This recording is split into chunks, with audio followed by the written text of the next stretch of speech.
From diseases.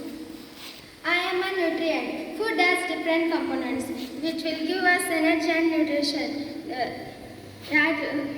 So I am called as a nutrient. These are my components: carbohydrates, protein, fats, minerals, vitamins, roughage. Make it good.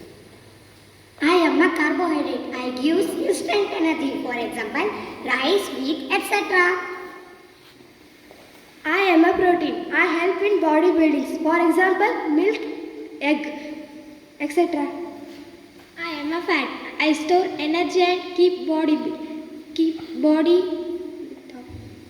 For example, oil, ghee, etc. I am a mineral.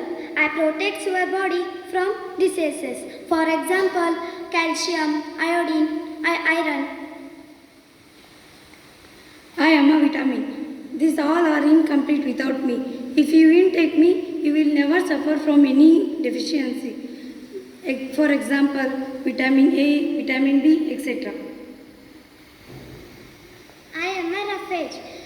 It helps to digestion the food. For example, lady's finger, banana, etc. Health is wealth, so eat healthy foods.